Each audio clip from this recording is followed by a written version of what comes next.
करता हूँ कि आप लोग खैरियत से होंगे और अपनी ज़िंदगी को एंजॉय कर रहे होंगे। व्यूअर्स, आज मैंने CS 506 web design and development course से लेक्चर नंबर 2 को रीड आउट किया और उसमें से मैंने बहुत इंपॉर्टेंट पॉइंट्स जो है ना कुछ निकाले हैं। अगर आप गौर से इन पॉइंट्स को पढ़ लें तो इंशाल्लाह लेक्चर नंबर 2 में जो है ना आपकी कोई भी दिक्कत नहीं रहेगी और आप आसानी से उसके MCQs हल कर सकते हैं। तो आए हम अपने मटेरियल की तरफ जाते हैं जिसमें CS 506 lecture number 2 important points. When you write a program in C++, it is known as source code. जब आप कोई भी C++ में प्रोग्राम लिखते हैं तो उसको सोर्स कोड बोला जाता है। और when you write a program in Java, it is known as the source code of Java. Java has introduced the concept of WORA. WORA stands for write once, run anywhere.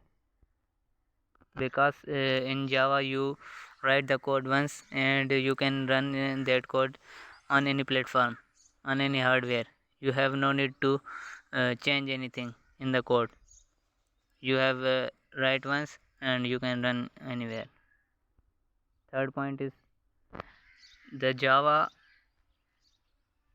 which program you write in Java, it is called Java source code. Then compiler compile it, Java compiler, Java. The source code which is written in Java, it is also called the when compiler compile it becomes the byte code. Then Java interpreter translates it into the machine code, which is understood by the computer or that operating system in which we are running that program. When you write a Java program, it is known as the source code of Java. The Java compiler does not compile this source code for any underlying hardware system. क्या कहता है कि Java compiler जो होता है वो किसी एक जो है ना खास अंडरलाइन के जो हार्डवेयर होता है सिस्टम उसके लिए सिर्फ उसको कंपाइल नहीं करता, रादर इट कंपाइल्स, जबकि वो कंपाइल करता है it for a software system known as JVM. वो जो है ना एक सॉफ्टवेयर सिस्टम जिसको JVM बोला जाता है, जावा वर्चुअल मशीन, उसके लिए इसको कंपाइल करता है. This compile code is known as byte code. वो जो कंपाइल्ड कोड होता है इसको बाइट कोड बोला जाता है. जावा programmes source code are compiled into a form called Java bytecodes. Java programmes जो सोर्स कोड होते हैं उसको कंपाइल किया जाता है एक फॉर्म में जिसको जावा बाइट कोड्स बोला जाता है. Java byte codes executes by special software known as virtual machine. जो मैंने JVM की बात कर रहा था, जावा वर्चुअल मशीन, वो क्या करती है, उस जो जावा बाइट कोड होता है उसको एग्जीक्यूट करती है. JVM are available for almost all operating system.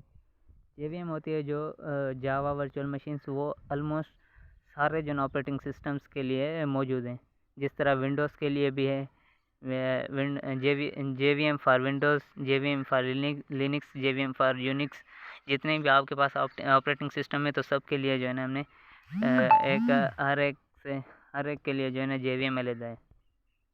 उसके बाद जावा byte code is executed by using any operating systems JVM, दस अचीव पोर्टेबिलिटी. जावा बाइट कोड है जो वो एग्जीक्यूट किया जा सकता है किसी भी ऑपरेटिंग सिस्टम को यूज़ किए हुए. जो ऑपरेटिंग सिस्टम की JVM होती है किसी उनमें से किसी को भी यूज़ करके जावा बाइट कोड को जो है ना एग्जीक्यूट किया जा सकता है. दिस अचीव पोर्टेबिलिटी, जिसके ज़रिए में पोर्टेबिलिटी अचीव होती है. Java runtime environment, JRE stands for Java Runtime Environment. Each operating system and CPU architecture requires different JRE. Java Runtime Environment. The JRE consists of set of built-in classes as well as a JVM. JRE जो होता है उसमें जो है ना set of built-in classes का जो है ना एक सेट होता है और उसमें JVM also जो है इंक्लूड होता है. Without an available JRE for a given environment, it is impossible to run a Java software. Without an available JRE के बगैर, JRE इन्वायरमेंट के बगैर हम जो है ना ये इम्पॉसिबल है कि कोई भी जावा का जो कोड है वो रन कर सकें. Java program normally go through 5 phases. Java program जो होता है वो जो है नॉर्मली 5 फेजेस या स्टेप्स से गुजरता है. दीज आर, वो कौन कौन से हैं? Edit, compile, load, verify and execute. और Java program file name ends with .java extension. जब आप जावा कोड जो है ना किसी भी एडिटर में लिख लेते हैं, जिस तरह आपके पास जो है ना सिंपली आप नोटपैड का जो है ना मिसाल ले लें, जिसमें हम जो है ना कोई भी प्रोग्राम एडिट करते हैं और उसके बाद जब हम सेव करते हैं तो हम जो है ना उसको जो है ना ब्राउज़र को बताते हैं कि ये हम जो है ना किस फॉर्मेट में सेव करें। जिस तरह के HTML का जो है ना जो कोड होता है पेज होता है, तो उसको हम जो है ना .html से सेव करते हैं। इसी तरह जो जावा का कोड या प्रोग्राम होगा उसको हम जो है ना .java एक्सटेंशन के साथ सेव करते हैं। In Java there are no global variables or the functions. Java में जो है ना ग्लोबल वेरिएबल्स और फंक्शंस नहीं है। The print in method is use to print something on the console. जब आप कोई भी जो है ना प्रोग्राम लिख लेते हैं तो उसको सेव करने के बाद जो है ना प्रिंट इन का कमांड जो है ना आप यूज़ करते हैं प्रिंट कोई भी चीज़ जो है ना कंसोल पे प्रिंट करवाने के लिए। Write cd to come out from any to come out from any folder. जब आप किसी फोल्डर से बाहर जाते हैं तो आप cd ... लिखते हैं। एंड cd आगे folder name to move inside the specified directory. और जब आप किसी फोल्डर में जाना चाहते हैं तो cd लिख के आगे फोल्डर का नेम लिखेंगे तो आप उस फोल्डर के डायरेक्टरी में जो है ना एंटर हो जाएंगे।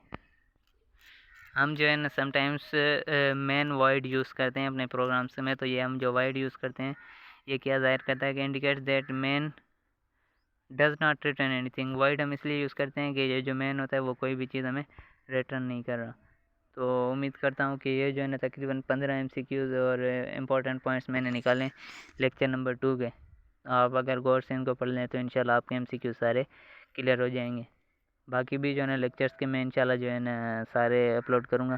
तो मेहरबानी करें अपने जो है ना स्टडीज़ को जो है ना ध्यान दें और हमें दुआओं में याद करें।